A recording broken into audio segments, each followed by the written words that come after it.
Okay, how much money do you make on YouTube? Who is my boyfriend?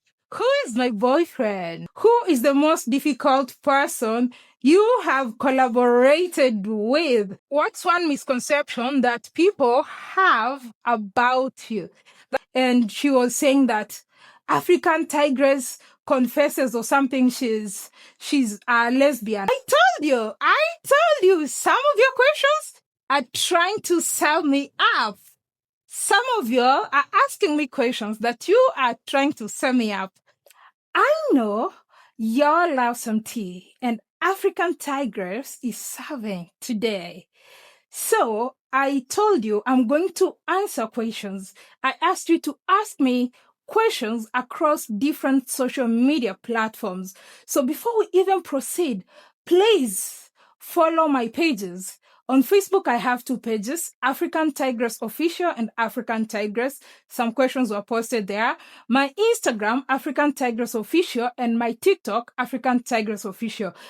And in case this is your first time you're coming across this YouTube channel, please join the best family here on YouTube. African Tigress is the best family that you can ever find here on YouTube. So make sure you have subscribed. And in case you watch me on your TV, just go on your phone device as well. And just make sure you're subscribed and you're liking this video. So let's get the tea. Are you ready? Well, some of the questions that you asked me were super spicy, some debatable, and some are about YouTube and travel, culture, adventure, and all that. Shh, don't tell anybody. This is actually my second attempt at making this video because initially, the video that I made, everything was all over. So I tried to arrange this into different categories. So there is YouTube and content creation, there's travel and adventure, there's spicy questions, there's culture and lifestyle. So I tried to categorize them. So I'm going to be very brief and direct. You ready? Let's take a sip.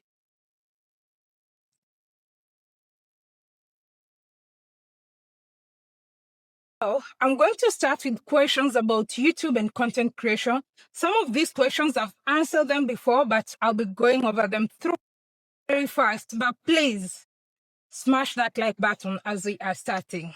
Please, thank you. First question, how did you start your YouTube channel? My sister told me to start the YouTube channel. She used to be a news anchor in Kenya, and she knew so much about content. Personally, I always thought it's that platform where people just post music, and also I thought like there was a type. Like it had a specific type. For you to be a content creator, there has to be a type. So I never felt like I fit into that. But my sister was like, you are always traveling. How about you document that? Because I used to travel before I started content for work. So I used to do some work and some volunteer overseas, abroad, different countries. So that's how I started my YouTube channel. 2, what is the hardest thing about being a content creator? Sometimes, wow, that's a good one. Let me take a second to think. What's the hardest thing? Finances. Sometimes it can be very expensive, especially when you are starting. It can be very expensive, traveling, especially if you're in the travel content. And also you have to like really develop a thick skin because there's just some people who would not like you. No matter what you do, you've never done anything to them. They just don't like you. Sorry, I'm looking at the questions on this side. Yeah, some people will never like you. Some people would come and spam your comments, insulting or accusing you of things that you don't even understand. So you have to develop a very thick skin as a content creator. Have you ever thought about quitting YouTube? No, I have never thought about quitting YouTube, but I have thought about slowing down at a certain point and putting some more time, allocating some more time and resources in my other ventures.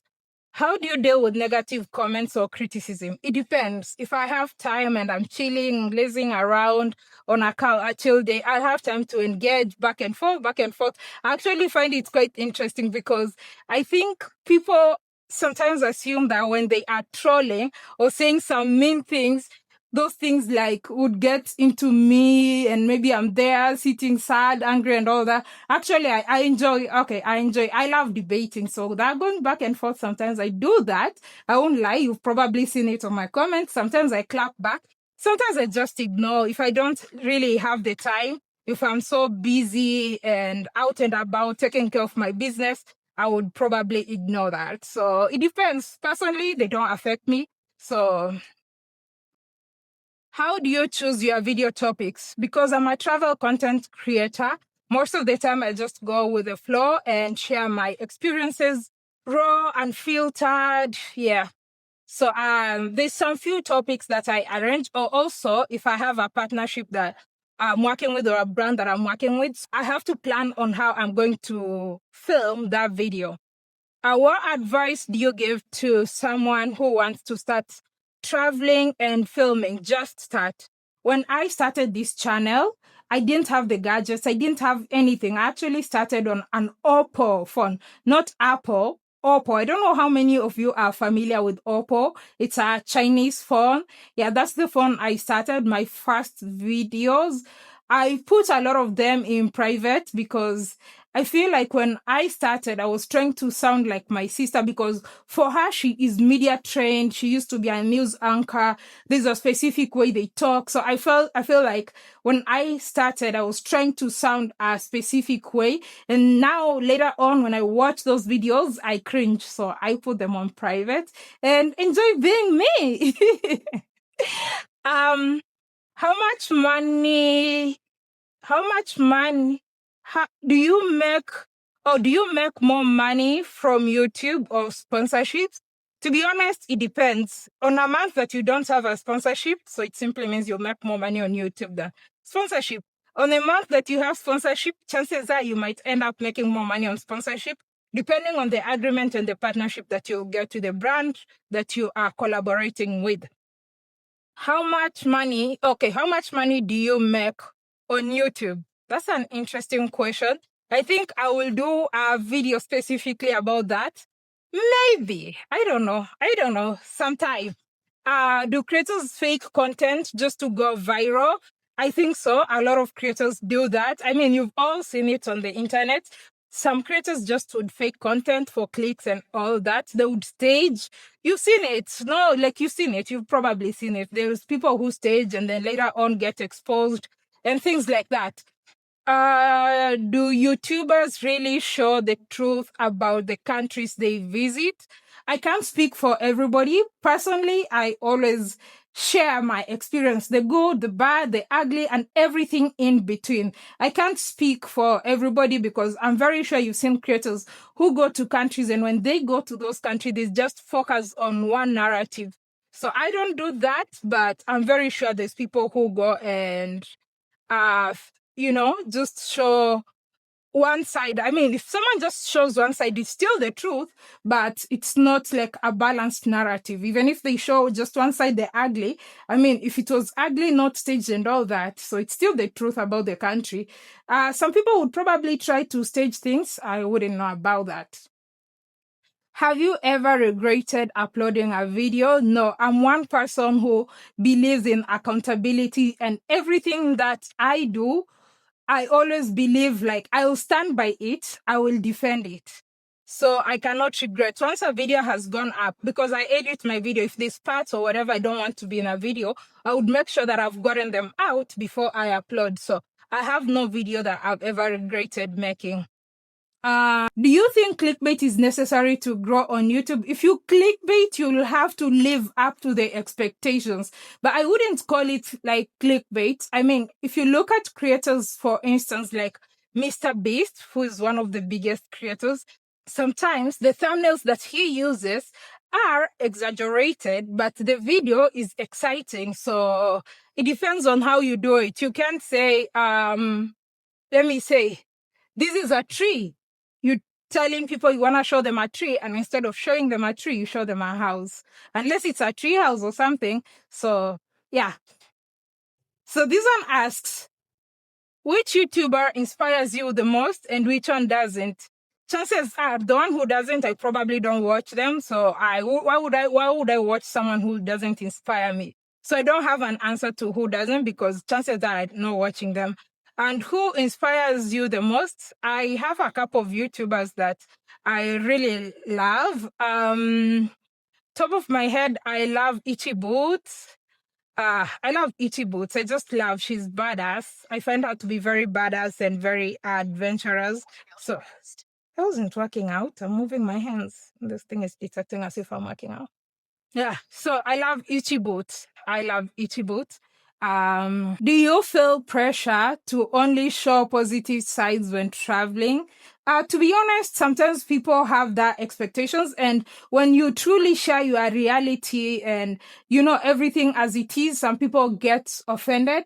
Yeah, I would say sometimes there's also some just sort of pressure, especially if you've had a bad experience. Some people would not want you to share it, but I love to share my reality, the good, the bad, the ugly, the challenges. But a lot of times, some people would catch feelings just because I shared what I went through, you know? Somehow, but most of the time I just keep it real. I just keep my experience as raw as possible. Do you think YouTube favors Western creators over African creators? That's interesting. I think so, because a lot of times, a lot of programs, when they are launched in the Western countries. By the time we are getting them in Africa, it's like they're already saturated. And also, I feel like it's totally unfair for us African content creators to be paying like 30% of our earnings to pay to the US government in terms of taxes, yet we pay taxes in our homes. And I don't think it's totally fair for African creators. Some people will be like, oh, but you're making money from America and all that. But even American YouTubers are still making money from our countries, and we are not taxing them. So I think that is one thing that I honestly don't like, the fact that we're paying taxes to America and we are not benefiting anything from America, because I believe taxes are used to build infrastructure, healthcare, and stuff like that. We don't benefit from that. So if you make $1,000, $300 is going to go to the US government in terms of taxes. Then you still have tax to pay in your own country. So yeah, I feel like YouTube favors Western creators over African ones. Is it true that traveling YouTubers sometimes exploit locals for views? Yes, I think we've seen cases of that. We've seen situations where people would use maybe like mentally challenged people and try to, oh, let me buy you food and all that, just to show it on camera, so that some people would be like, oh, you're very kind, you're very generous.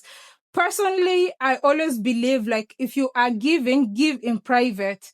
The only time, especially for things that you can afford, the only time maybe personally I would show maybe someone struggling or someone's challenges is only if I am not able to help them alone. So I would share the story with my viewers so that people can also contribute. And if you are very keen, most of the time when I do help people, I always ensure that the money or the funds or any sort of help goes directly to them. I don't even put my contact, or I don't put it to you, donate it to me to give to the person, because this has become a business model for some people. Because when people say like, oh, send me money, I'm gonna do this and this for these people, a lot of times people would only spend like 10 or 20%, and the remaining money that you have contributed will be pocketed. There's no accountability. And also, I try to put myself on these people's shoes. I would imagine, like, if I was poor and like was suffering, and then somebody just came and used my family to create content and exploit us, even if they were helping, I feel like, I don't know, that would not augur very well with me. So yes, there's a lot of people who exploit locals for views. Who is the most, I told you, yo guys, who is the most difficult person you have collaborated with? Yeah, let me know in the comment section below. You've watched my videos, so who among the people that I've collaborated with was the most difficult person that I collaborated with? That's a very interesting question. Let me know who you think in the comment section below. I don't know. Who would I put that on?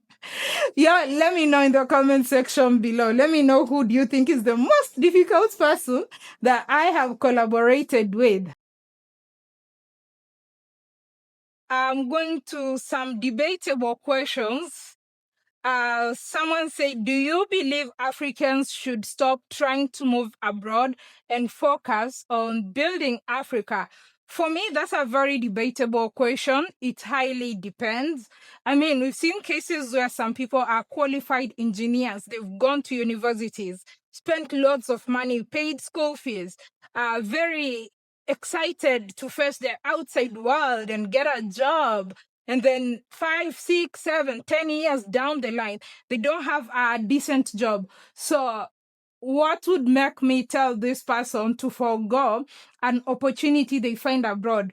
For me, if you are really struggling and you have the skills that you can use somewhere, yes, please go. I mean, imagine you are an engineer, and you are in the street selling pure water, like, those water in sachets and all that, and you barely making enough to even have a decent house or, to even have some dignity. So for me, if that's the situation, I would say you can go abroad, make money, and then invest back home, because investing home is obviously cheaper, and it will also be your way of contributing to home. I would never tell somebody to stay when not everybody can. Some people will be like, oh, you can start a business and all that. Not everybody can be an entrepreneur. Not everybody has that skill and mindset to start a business. And even that starting business, you need to register a company. That needs money. There's taxes. You might need to employ people to help you running the company and all that. You don't have that money. What resources do you have to build Africa? If you don't have resources, what are you building? So for me, just go, and then you go to the West or go wherever you get that opportunity, and then come back, invest, or take your money and invest back home. It will be a way of giving back to the continent. Let me know what you think in the comment section below. Do you think Africans should stop trying to move abroad and focus on building Africa? Let me know your thoughts in the comment section below. West Africans versus East African. Who wins? Who wins what? Who wins what? I don't understand, but hey, I'll say East Africans anything because Kenya is in East Africa and I'm a Kenyan. So, of course, I will always say East Africa or Kenya. Next question. Who cooks better, West Africans or East Africa? Okay, if that was the question, then I think West Africans are really good at cooking. My only problem is they put too much oil in food. Like, they put too much oil in food. Most of their food has like way too much oil, but I love the variety. They have a lot of food in West Africa that we don't have East Africa, or several ways of just cooking one food compared to what we have in East Africa. But hey, Kenya has the best food. If you don't agree with me, come debate me. Kenya has the best food. But West Africans are good cooks. Do you believe, okay, do you think the West exploits Africa or helps it? Of course, the West is always exploiting Africa. That's not even debatable. Like, the West is always exploiting Africa, taking resources from Africa, and at the same time acting as if they are helping or they are sending aid. But what the West benefits from Africa is way more than what they give in return. I hope that with time we're gonna have better systems and better leadership that would save us from this misery. Which country has the worst airport you've been through? Panama. Panama. I had the worst experience in Panama. For me, Panama has the worst airport. I was treated very badly, and I was only transiting. I wasn't even trying to get into Panama. I mean, I don't know, like I had a terrible experience that made me, like, I always wanted to visit Panama, but after that experience, people treating you as if, I don't know, for me, I honestly felt like it was racism. So Panama has the worst airport. That's my opinion. Let us know in the comment section below which country has the worst airport according to you. This is a very interesting one. Would you rather be rich in Africa or middle class in the West? I'd rather be rich in Africa. Oh my God. I would rather be rich in Africa than middle class in the West. Because I think middle class means you have to go to work every day and hand to mouth. Like, you barely have enough, but at least you're able to pay your bills, pay your car, and pay some other things here and there. But you can't even take an off. But if you are rich in Africa and you don't even need to work, I can be very rich in Africa and just travel the world. So yes, I'd rather be rich in Africa than middle class in the West. Let me know in the comment section below. Man, if you are rich, like wealthy, like super proper wealthy in Africa, you'll be balling. You'll be balling. Yes, I'd rather be rich in Africa than middle class in the West. Is it okay to overstay your visa if life is better abroad? That means you go like on a tourist visa or visit visa, that is, and you overstay. I don't know. Personally, I don't like being illegal anywhere. I love my freedom. So I feel like if you overstay your visa anywhere, you are literally imprisoning yourself, because now you don't even have peace of mind. Right now, we know they have this thing they call ICE, for instance, in the US. So you'll be watching your back, and some places you can't even get a decent job. And I feel like that thing can really drive you into frustration and stress, and I don't know, like the worst. So unless you make your papers or maybe get someone there to employ you, get a job, and then convert from visit visa or tourist visa to employment, okay, that's okay. But staying illegally, my goodness, I think that would be very difficult, because you are watching your back. You don't have peace of mind. You don't know when the ICE people, ICE department or ICE police are going to knock on your door. You don't know when they're coming to your place of work. I just feel so sad for what some people are probably going through in the United States right now, because some people have lived there for so many years and they never had this problem with ICE. But right now, my goodness, it's hard. But I wouldn't advise someone to overstay illegally. If you're able to convert your papers, make it legal, by all means do. Which African leader has failed their people the most? All of them. All African leaders have failed their people the most. I like Ibrahim Traore. I like the position or the angle that he is taking when it comes to development of his country. But I think the people who have failed Africans the most, any president who has been in power for more than 10 years.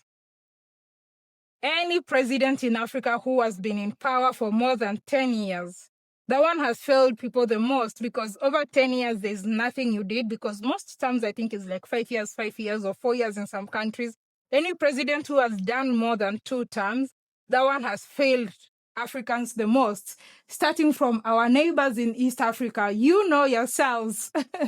Let me know if you're African and you're watching me. Let me know which leader do you think has failed, or which president has failed their people the most, and how long has your president been in power? Next, do you think traveling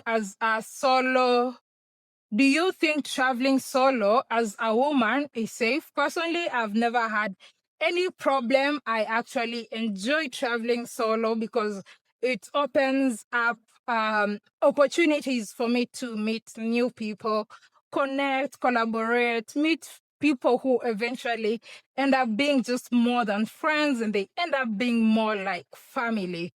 So yeah, this one is also an interesting one. Who cheats more? I don't know. Some questions are just quite random. I don't know. Who cheats more, men or women? Let me know in the comment section below. Who do you think cheats more, men or women? But I think men cheat more.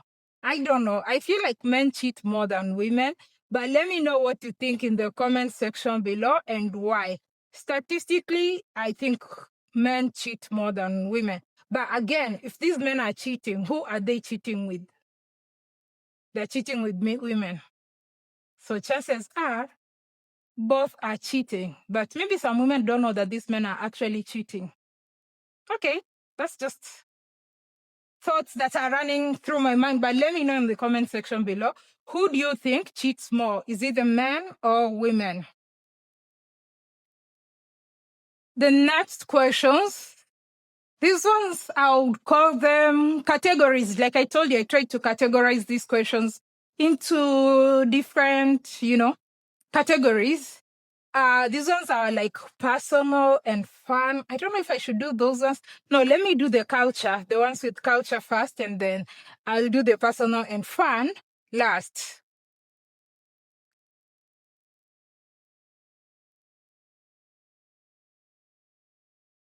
All right, so we are now at the culture and lifestyle questions.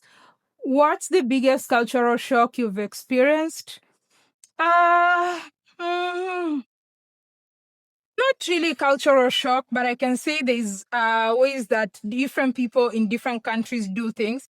So, for instance, in the Caribbean, they greet a lot. People greet strangers.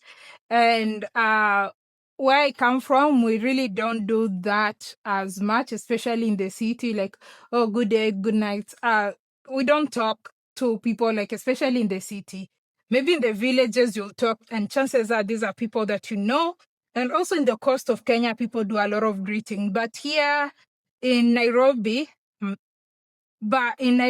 feel like we don't greet each other as much. And we don't even talk to strangers because you just say hi and someone will look at you like, no. Hey, Sasa, Mambo.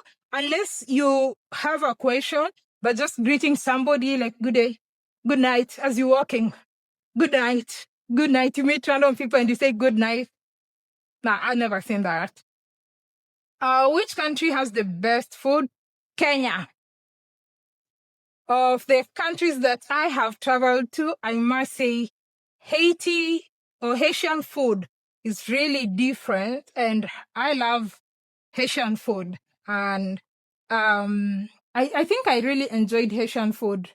I love pickles. I love legume, especially that legume. It's just the other day that I was sitting and I was thinking about legume. I was like, oh my God. My favorite restaurant that I used to go to when I was in Carpathian in Haiti was called Lakai. Lakai means home. So I used to be at Lakai almost every single day until I think the waiters there really knew me. They always knew me. I would go there with my laptop and I would eat legume every day. So yeah. Have you picked up any new languages along the way? Yes, yo hablo español. I started studying Spanish about 3 months ago, and I've picked some of it, and I'm super excited. But of course, I do pick the basics, como yeah, bonjour, bon dia, like, different languages. There's some basic things that you'd pick. And right now that I'm in Brazil, I think I have kind of picked some Portuguese, but it's kind of confusing me and mixing me and confusing my Spanish because some of these things are kind of similar. Some of the things in Portuguese and Spanish are similar. Cama, quero. Maybe some of the things, it would be the pronunciation. Noche, buenas noche. Like, yeah, it's just the pronunciation, but yes, I've picked some languages. So right now I speak my mother tongue. I speak Swahili. I speak English. I speak some French. Je parle français, un peu français. Je hablo español. I speak Spanish. And I had learned some Chinese when I was in school, but I don't remember much of it. Just, Ni hao ma, wo hen hao ni na. Shang kao lo shi hao. I remember just few basic things that we learned in school when I was taking Chinese just for fun. Do you think Africans abroad forget their culture? Very interesting. In Kenya, we have a Swahili saying that says or that goes, mwachamila ni mtumwa. Basically, if I translate that, it means a person who abandons their culture is a slave. So, mwachamila ni mtumwa. If you abandon your culture, you are you become a slave. So I don't think Africans abroad forget their culture. There would be, however, I can't say 100%. I'm very sure there's Africans who, when they go abroad, they don't want anything else to do with their countries. They don't want, like, they are done. They don't want anything to do with their countries. They don't want anything to do with their culture. They abandon their culture completely and they try to be who they really are not. So those are the ones who will say mwachamila ni mtumwa. However, what I've seen, most of the people, including some who are born two generations abroad, they still identify back to the culture of their grandparents or their parents who moved abroad. If you're an African who is living abroad, please let me know. Have you abandoned your culture? Do you still identify yourself as an African? Let me know. Let us know in the comment section below. But however, I know there's some aspects of culture that people will have to drop because, I mean, some things may not really make sense abroad and not all cultural practices are good. For instance, some culture practice polygamy and polygamy is not good. So yes, some people would abandon some cultures and I would support like abandoning polygamy. I'm not in support of polygamy. Should Africans stop celebrating colonial languages and embrace local ones? I believe like the languages are already there. So the colonial languages are already there. It would be hard for us to completely abandon them. If I didn't speak English, y'all would not be able to be watching me and learning the things that you might learn from my videos. What I would say is that we can embrace our local languages more and use the colonial languages that we know to our advantage. For instance, use them for communication because they help us get to communicate across, you know, different cultures and languages. So, and also because if we want to grow, we'll need to be in a position whereby we can be at certain tables where people speak certain languages and be able to negotiate properly. So I believe we cannot completely abandon the colonial languages, but we can use them to our advantage. Do you think African countries treat fellow Africans worse than foreigners? I believe so, honestly, and it's really so sad. Based on my experience traveling like to more than half of the countries in Africa, yay, I've been to more than half of the countries in Africa. I've had experiences whereby someone with a Western passport would just get it easy, no harassment, no whatever, but I would be stopped and get questioned, and people just see you as an African and they see you as an immigrant. They don't see you as a tourist. So we need to change that mindset. Our immigration officials need to change that mindset. I mean, when we are abroad in these Western countries and Eastern countries as well, a lot of times when they see us as immigrants. So it's also sad that in Africa that we see our brothers and sisters the same way. Which African country has the friendliest people? Kenya. Have you ever met Kenyans?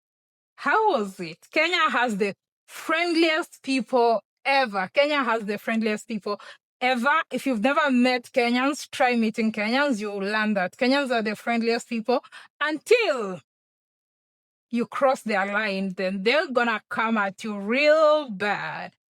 Kenyans are very friendly, but anyway, honestly speaking, I believe all Africans are friendly. Based on my experience, half of the continent, more than half done. Africans are very friendly, and I think, unfortunately, a little too much sometimes. And I think that's how we were colonized. Being friendly, a little too much. I kind of believe that's how we got colonized. Well, let me know in the comment section below, which African country do you think has the friendliest people? Which country have you been to Africa? Or if you've met Africans from any country, which country was more friendly? Let me know in the comment section below. Should African countries make it harder for foreigners to buy land? I can't say, interesting. I can't say that they should make it harder, but I believe we should do more checks before we allow people to buy land. There's been incidents. Actually, something happened in Kenya. I'm probably gonna make that video sometime. I think I might start doing some videos to just enlighten people. There's this video I came across about some, I think it's a US leader who bought land in some place in Kenya, and they say that they were going to be exploring oil. But you know what? They dug the place and they buried radioactive materials and dangerous stuff. So people in that area who've grown up, children, adults, women who've grown up in that area, have been developing some complications, cancers, and all that. I'm just so surprised that it's not international news. It's not big news yet. Like, people have been suffering from the effects of that. And I think that is one of the presidents of the US, if I'm not wrong. I've forgotten who exactly, but they did that and people are suffering. So I believe there should be more checks on what the person who is buying land intends to use it for. And also the government should monitor to just ensure that they are actually using the land for what they stated that they are going to use it for, so as to protect its citizens. Let me know your thoughts on this in the comment section below.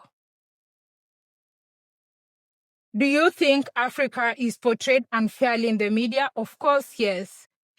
When I search on TV, if I'm not using my account, I use a foreign account. Maybe I'm in an Airbnb in a foreign country, and I search Africa. Oh my God.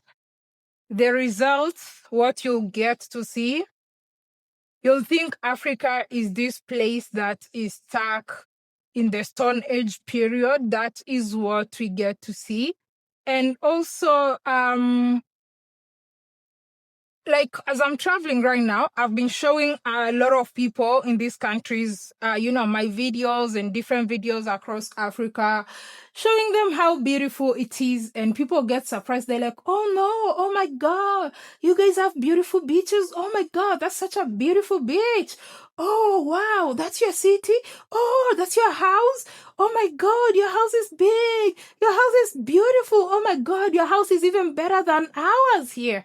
It's because people really don't get to see much of what Africa really is. So I try to, use my platforms and educate the people that I get to meet in my travels. So, do Africans abroad look down on those back at home? Do you?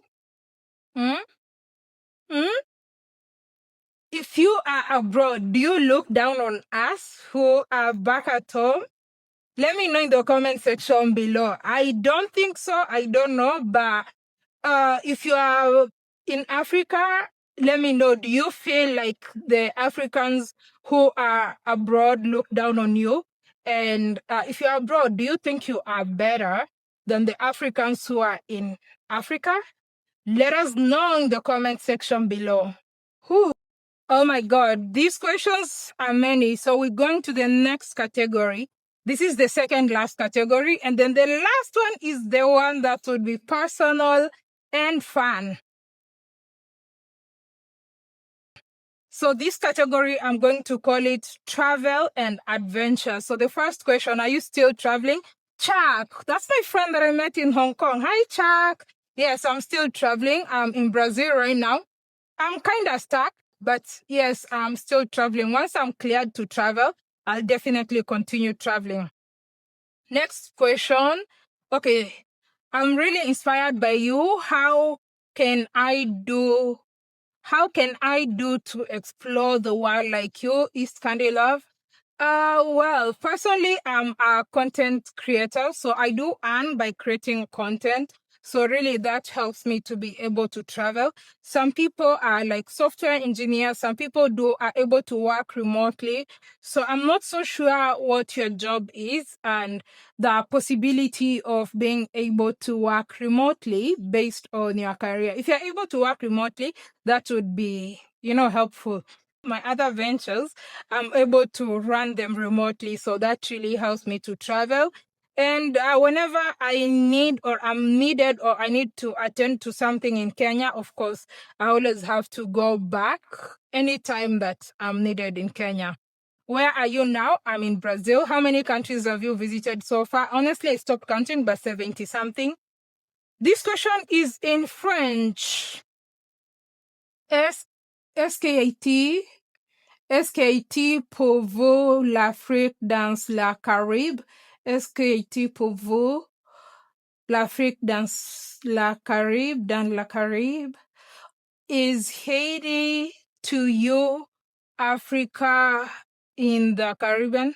I think this person, that's the question they're trying to ask. Is Haiti to you the Africa of the Caribbean? There's a lot of similarities between Haiti and West Africa. When I went to Haiti, a lot of things that I saw are actually things that I've seen in West Africa. Yes, like I think it's very close to West Africa, and the culture, the food, beautiful people. What's your favorite country so far and why? That would be very hard. What's my favorite country so far? I can say my favorite region. I love the Caribbean. I really do love. I love the Caribbean. I think I love the Caribbean because I think I was supposed to be an island girl. I was supposed to be born in an island. I love island life. I like the weather. It's always hot. I don't have to wear long sleeves because of the cold, like, some places. So it also helps me to travel light. I don't need to carry many things. I mean, this space from here, if this thing was sleeveless, so this space from here to here, that would be maybe some 5 pairs of socks or something that this would occupy. So I love the Caribbean. I love the weather. I love the music. I love how chill and laid back the people are. And I love the beach because I love the beach. So yeah. Which country surprised you the most? Lots of countries.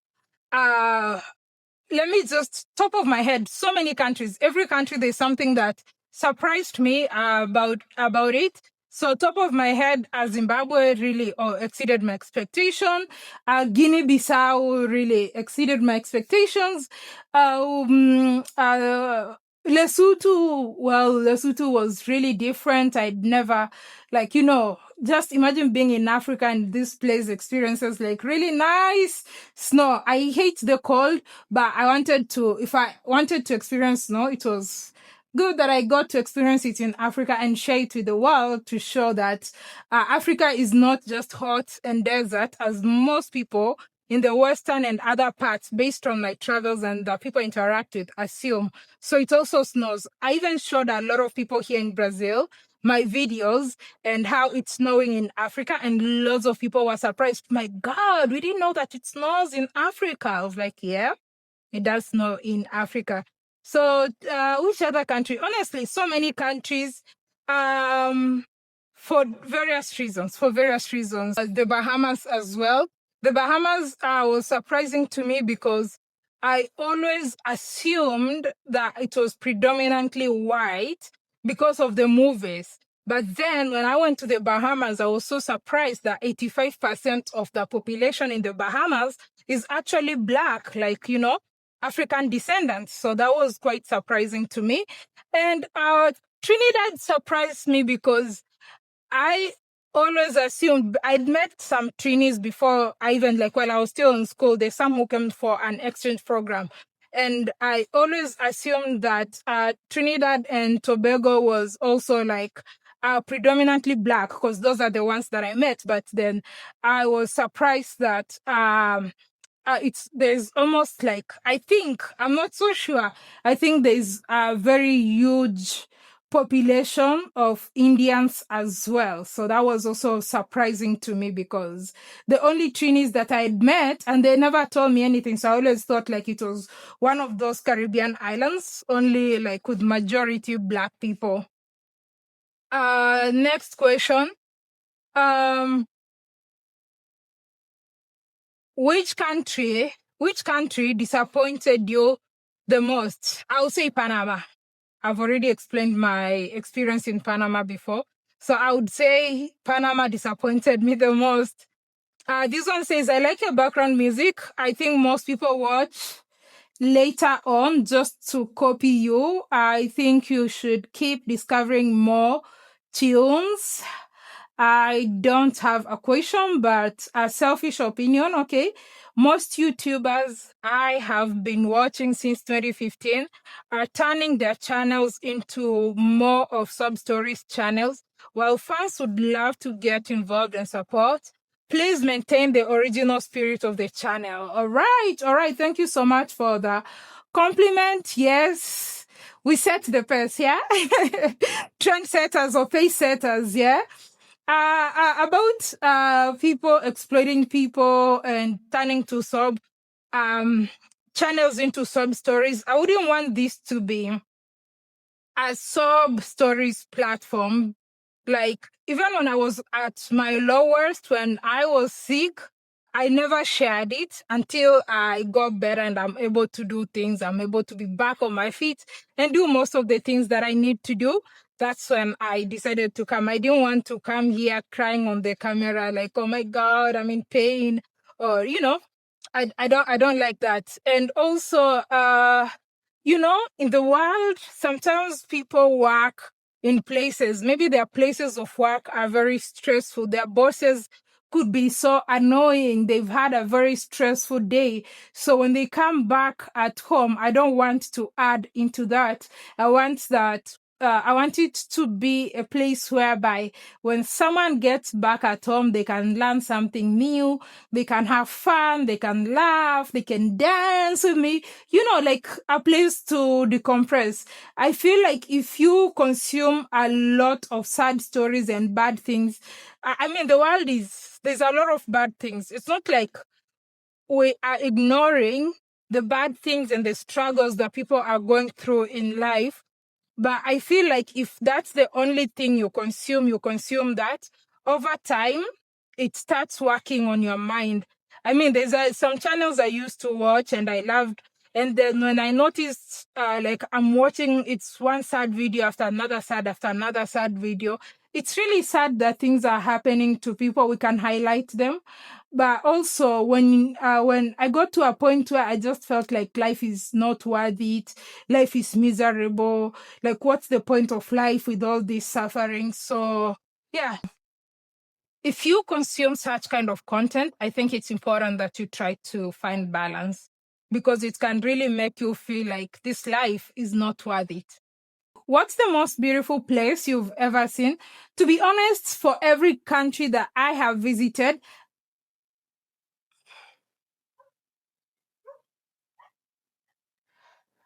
hi, I'm making a video right now. Can we talk later, please?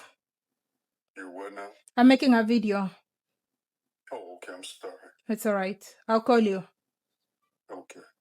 Like every country has a spot where I'll be like, oh my God, this is beautiful. So I could pick a country, Lesotho, I'll say Afriski. If I pick like Haiti, I can say what was the name? Oh my God, I've forgotten the name of the waterfall that I've visited. I've never seen anything like that in my life. If I say Jamaica, I can say Negril. I love Negril. Trinidad and Tobago, I can say Palatuvière, Charlottesville. Like, I found those places beautiful. I don't have one specific place. Here in Brazil, I loved Salvador. There's this place where we went, and when the sun was setting, it was like an orange ball of fire that reflected on the clouds and they all turned orange. Like it's one of those views that you'll be like, in Zimbabwe, I loved Nyanga. So every country, like I feel like every country has a place that is beautiful, a place that I truly, truly fell in love with. I don't know a country that I've visited and I didn't like get a place that I like. I don't know. Every country has a place that I like. Oh, the Bahamas, the beaches, Eleuthera. I mean, every country. Now, if we start going country per country, oh my God, the caves, Harrison Caves in Barbados. Oh my, let me stop, because now I'll start going country to country and that would be a lot. Have you ever had a scary experience while traveling? Yes, I have. I really had a bad experience in Uganda when I started traveling, picked my lessons from it, and wow, I've had, that was like really scary. Oh my God. Oh my God. I know I've never talked about it, but yeah, I'll probably talk about it someday, but yes. Which country has the rudest immigration officers? Panama, Panama has the rudest, the most discriminating immigration officers. How those people treated me. I actually do have the videos.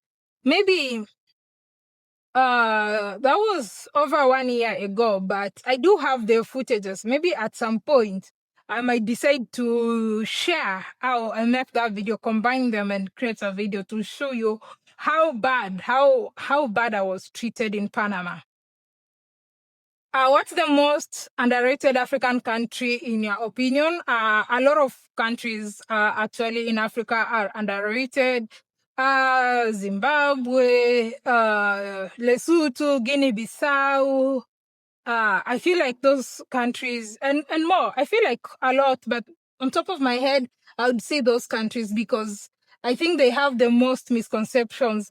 I mean, Lesotho is a very beautiful country. It's that's the country that Trump said that some country, Lesotho, that no one knows where it exists, but it's a very beautiful and unique country and the highest elevated country in the world, like continuous elevation. The average elevation of the country is the highest in the entire world, but that's the country that that Donald Trump said that Lesotho, a country that they don't even know where it exists or something like that. I think he made a funny joke about it. I think he made a funny statement. It wasn't a joke about it. Next question. If you had to live in one country forever, which one would it be? I think it would be a country in the Caribbean. I think that goes without a doubt.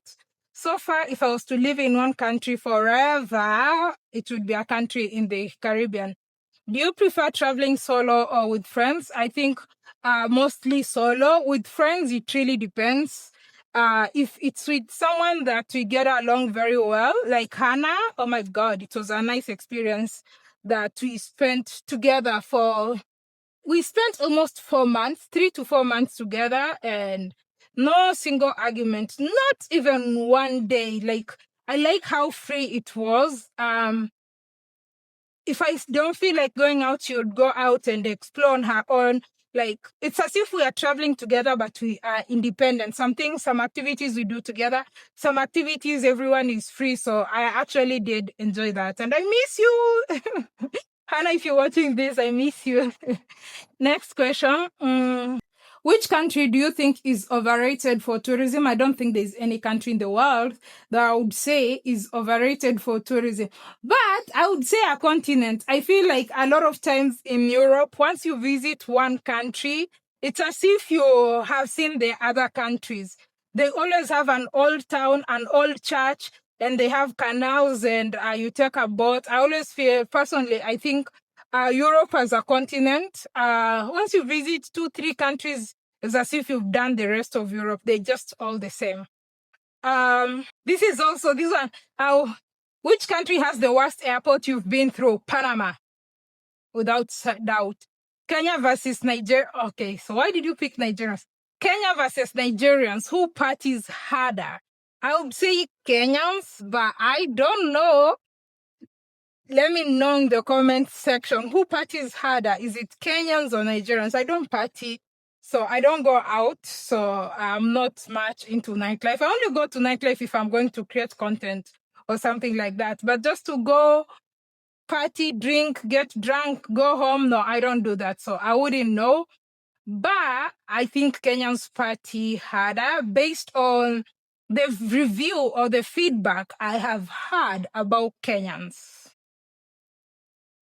Would you ever consider starting a group trip so that your subscribers can travel with you? Yes, and yes. Let me know if I was to start a group trip. Let me say December, I want us to go somewhere. For those ones who are planning a vacation on December, where do you want us to go? Let me know in the comment section.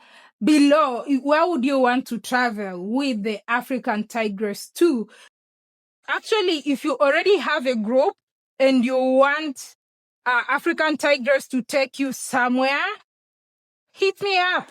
I'll take you somewhere. I'll curate a very amazing itinerary. We'll have so much fun that you would not even want to end that trip. You would not want to go back home. You'll be going back home bawling your eyes out because you'd have so much fun.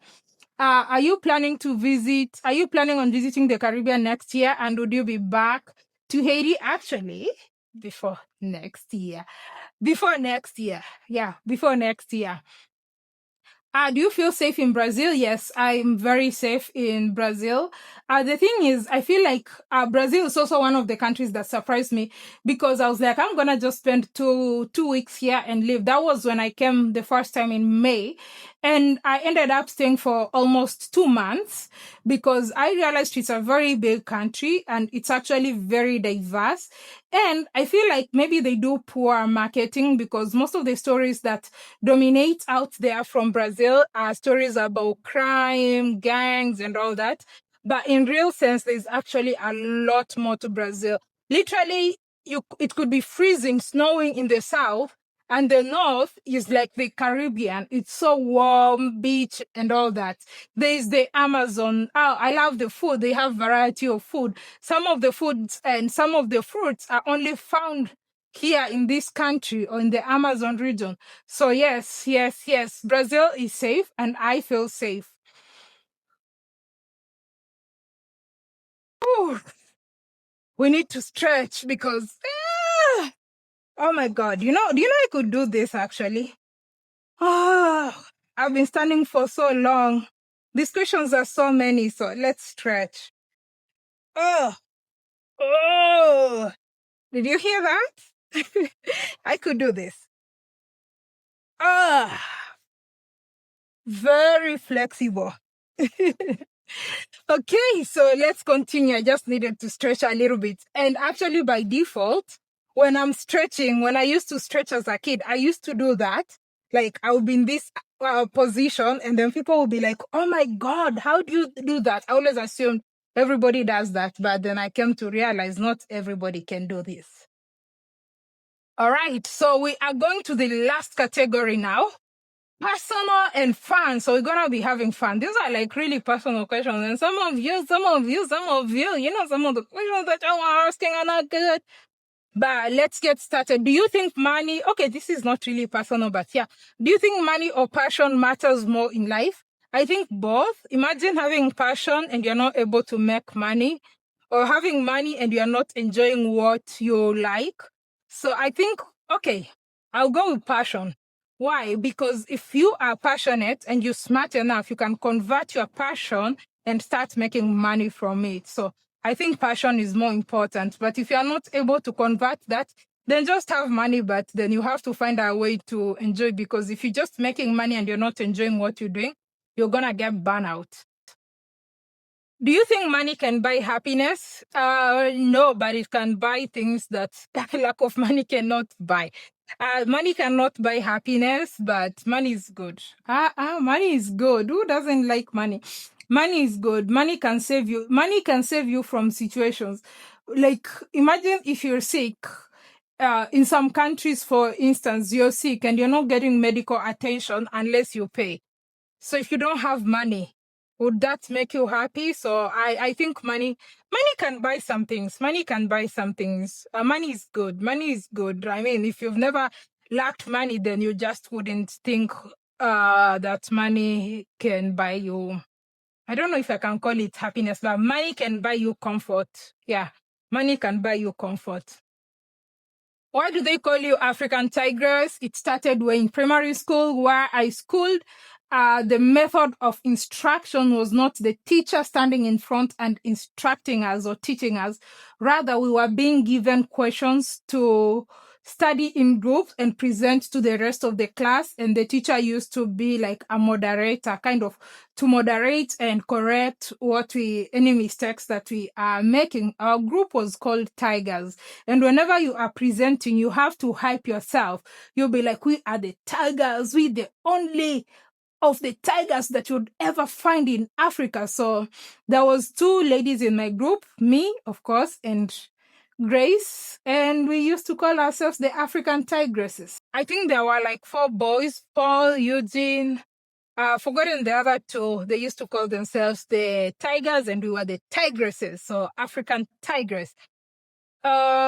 Competition on the beaches of Brazil can be quite fierce, but you are representing Kenya well. I don't understand. Competition in the beaches of Brazil can be quite fierce, but what kind of competition? I don't understand. Have you ever been homesick while traveling? Initially, yes, but right now, not really. I think what makes you homesick is the people. And most of my friends moved. Most of my friends no longer stay in, unfortunately. My friends no longer stay in Kenya. Some moved to Europe, America, same to my family. My sister, Europe, America, my cousins. So a lot of things that we used to do, our family road trips and all that, it's no longer the same. Our friends' road trips, it's no longer the same. So I don't really feel homesick. And thank God I have this opportunity to travel. So whenever I go to these countries where my friends or sisters or family are, I'm able to meet them. So I never really get to feel homesick. And if I miss home for whatever reason, I'll just go back. I always go back to Kenya at least once or twice a year. So yeah. What motivates you to keep going? I would say God, and of course you, my amazing subscribers. Sometimes when I feel like, oh my God, I don't feel like creating, or like even for the time that I was away when I was unwell for a while, I was getting messages, people telling me, African Tigress, you are irreplaceable. We are missing you. When are you coming back? Oh, please come back to YouTube. We miss you. So those kind of things, motivates me. And, that love and, someone commenting on the impact that my videos have had. I mean, like, through my channel, people have met, dated, and married. Like, people who met in the comment section of my videos or live stream and found a way to connect, and then they ended up dating and even marrying. That's so beautiful. Some of y'all need to invite me to those weddings. Don't let me know when it's too late. Like, alert me in time. I'll be very happy. Yeah, and a lot of you have had jobs. A lot of you have been able to relocate, immigrate. Some of you have moved to Africa, and I've used the connections that you saw on my channel to, get whatever you needed. So yeah, that keeps me motivated, knowing very well that whatever I'm doing is having a positive impact on people. What's your dream destination you haven't visited yet? I would say the Pacific Islands. Yo, I'm an island girl. So the Pacific Islands, Oceania, I would want to visit. I'm really interested. Fiji, I remember it's one of the countries that a friend that I schooled with, she had gone to Fiji for a cultural exchange program. And she came to tell us about Fiji, and I was like, oh my God, that's so far. Oh, wow. I wish one day I can visit, but yeah, hopefully soon I get to visit the Pacific, Oceania, and of course, places like Tuvalu, because they say that island is going to be disappearing. So I hope I get to visit it before it disappears. What's one misconception that people have about you? That's a very interesting one. One misconception that I think people have about me, a lot of people, I think that I'm too serious for life, I'm uptight and all that. It's because you don't know me, or maybe it's how I present myself here on content. I don't know what gives people that impression, but people who know me in person, I'm never serious. It's always in fact, I hate too serious. I hate very serious environments. I hate anything. Like, life is simple, life is easy. I love to make jokes. If you're around me, you're gonna be laughing and laughing. And if you're having a bad day or whatever, and you want to give me that bad vibes or energy or too serious, I think it will stress me. So I love being happy. I don't think people really know that, because I think a lot of people, from what I've seen and heard people think like I'm so strict and what, but I'm only strict and serious where it needs to be. But most of the time, I'm a clown. I'm a clown. I'm always cracking jokes. I'm always having a time. And I don't want serious. I hate serious, tense environment. So I love to be happy. I love to dance. I love to jump. I love to sing. I love making jokes. So those ones who know me in person really know this. uh where is Hannah? As I am making this video, she just sent me photos. She is in Machu Picchu, Peru. You know, Hannah has a different passport than me, so she's able to travel more than I am. When I left Brazil the last time and went back to Africa, she has a better passport. She went to Colombia, she's been to Ecuador, like she's been traveling South America. I think by the end of the year she would have been done with South America. I did apply some visas and it was just so complicated. I was like, nope, I'm out of here. So yeah. Do you ever feel lonely traveling alone? No. Who is your boyfriend? Who is my boyfriend? Who is my boyfriend? My boyfriend, please comment. If you're my boyfriend, my boyfriend, please comment. Comment below. Tell them you're my boyfriend. If you're my boyfriend, that's gonna be crazy. Okay, if you're my boyfriend, comment below. Comment now. Tell people you're my boyfriend. Comment. Are you single? I think that's tied to it's the same. Who's your boyfriend? Are you single? Yeah. Would you date someone who doesn't like traveling? No. Okay, I might, as long as they have no problem staying back and me traveling. But I will not date someone that would expect me to stop traveling. That one, I'll be lying. Like I mean, if I had like children, I would probably like not travel as much as I do. I would reduce it, but I don't think I can go an entire year without traveling. So yeah, I would honestly prefer someone who loves traveling, who loves to be in new places. And yeah, I would prefer that. And if I'm dating someone who doesn't like traveling, they shouldn't take away my freedom to travel, because it keeps me sane. It makes me happy. It satisfies my heart. It makes me like alive. Unless you want to deal with someone who is grumpy and sad because they've not had their therapy, and traveling is like therapy to me. Would you ever marry someone from a different country? Of course. Of course. Why not? Of course. I have no problem. I have no problem marrying or getting married to somebody from a different country. Do you believe love can survive long distance? Yes, I believe so. I actually love long distance because we are not on each other's faces every day, so we don't annoy each other a lot. I don't mind long distance, and like dating, especially right now, it would be easier that way. It will be easier, yeah. And besides, they always say distance makes the heart to grow fonder.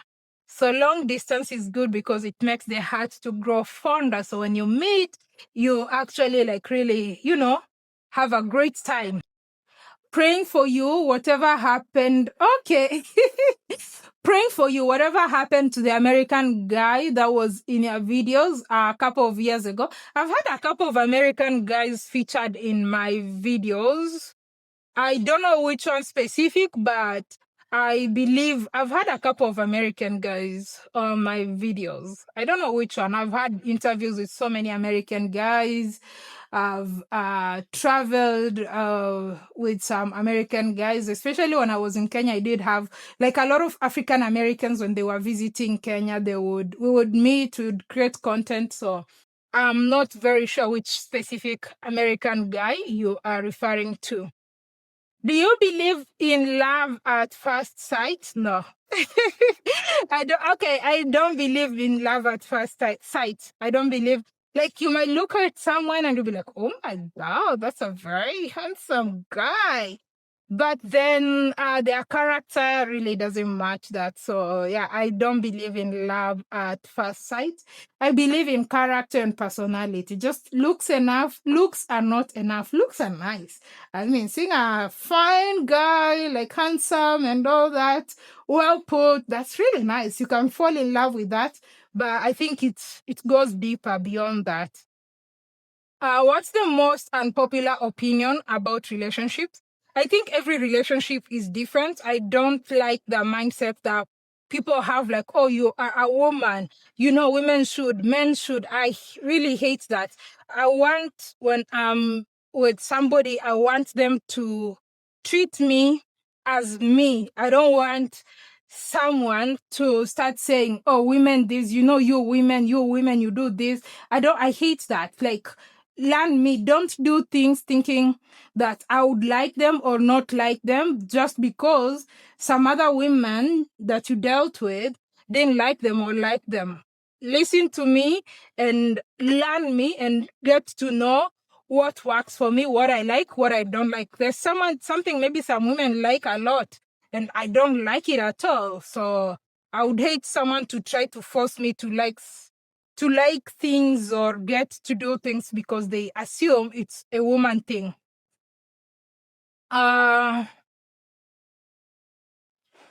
This person is a troll. This person is a troll and they always trolling me for whatever reason. But yeah, are you part of the Rainbow Coalition? That's quite interesting. But I love that. One thing I love is I don't like people to read me like a book.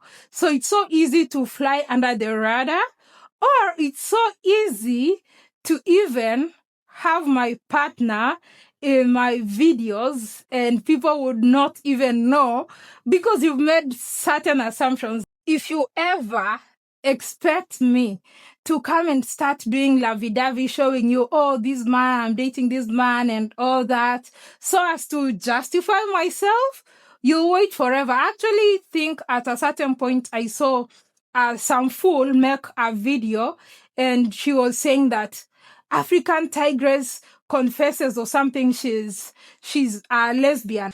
That's because when I was in Trinidad, we were singing this song and it says, family, le, le, le, le, le, le. We are family, le, le. Family, it's basically like a way of saying family. That's how they say family. They kind of say it like family. And there's that song, I think it's by Farmer and Happy, and it says, we are family, le, le, le, le, le. So I made this video. We were just having we were having some breakfast with my friends in Trinidad and we were singing like, oh, we are family, le, le, le, le, le, le.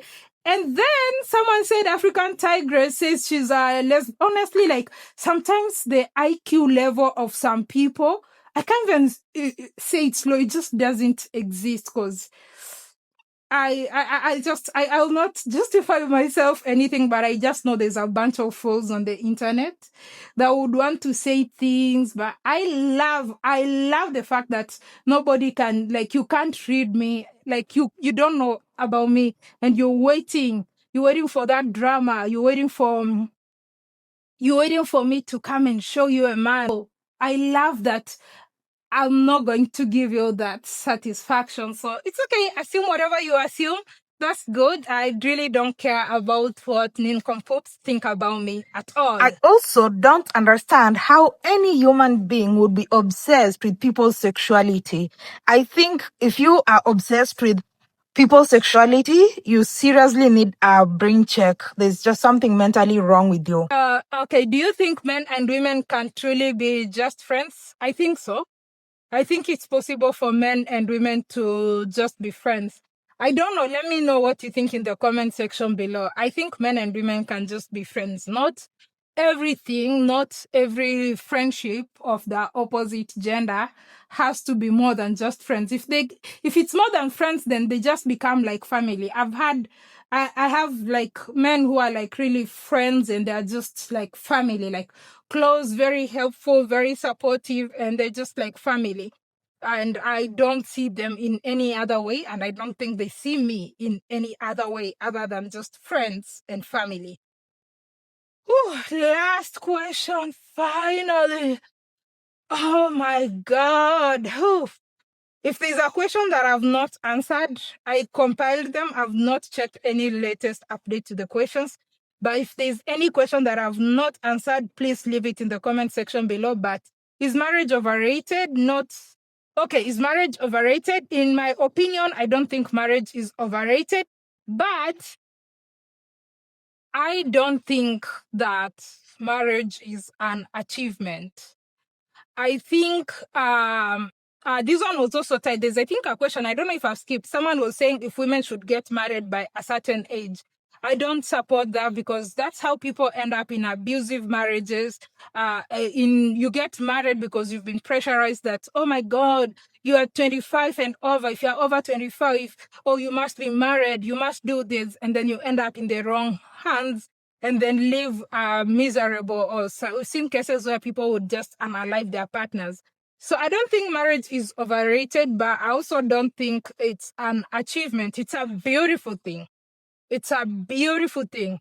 But personally, marriage is beautiful. It's a beautiful thing. Would love to get married at some point, but I don't think I would say like, oh, it's an achievement, or I would feel like, oh, I'm better than someone else, or I'm better because I'm married and someone else is not married. That is my point of view. It could be controversial to some people, but let me know in the comment section below. Do you think that marriage is an achievement? Let me know in the comment section below. This was a very, very long Q&A because I compiled questions from different platforms, and oh my God, I hope you enjoyed this. If you have more questions, maybe I should be doing this quite often and you can ask me random questions. Maybe you can do this once every month, just random questions, and let's have fun. So thank you so much for watching this episode. I hope you truly enjoyed it and you learned something new. Let me know what you think in the comment section below. And as usual, don't forget to hit the like button. Like? Have you liked? Okay, thank you. Like this video, share, and subscribe, and I'll definitely see you on the next one. And until then, bye-bye. Kwaheri. Ciao.